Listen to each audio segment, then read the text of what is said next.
এটা কাকাও T bike, মানে cycle. এখানে মোবাইল দিয়ে স্ক্যান করলে এখান থেকে সাইকেল নেওয়া যায়।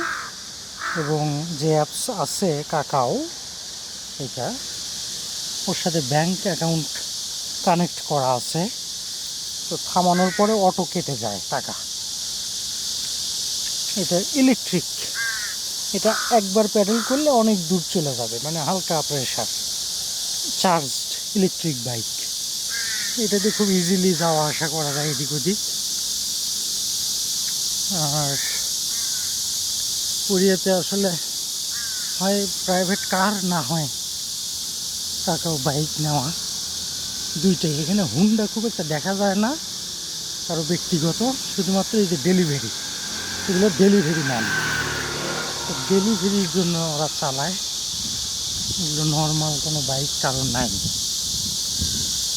যেমন অবাক করা বিষয়, এখানে হর্ন কেউ দেয় না, কেউ হর্ন দেয় না। বাংলাদেশে যেটা নর্মাল, কোরিয়াতে সেটা নাই। তো সিমিলারলি এখানে কেউ বাইক চালায় না, তো বাংলাদেশে এটাও নর্মাল, কিন্তু এখানে নাই।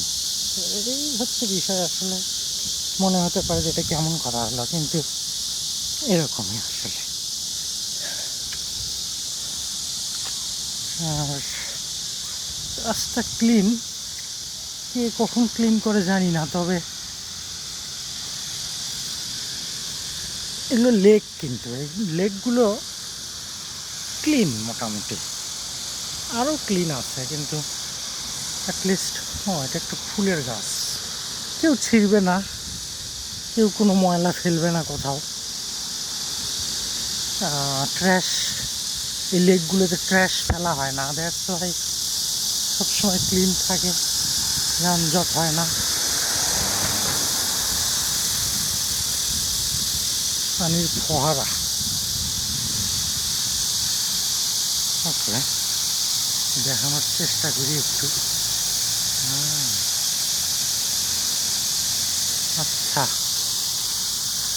ওকে, সুন্দর। বিল্ডিংয়ের স্ট্রাকচারগুলো ভালোই লাগে।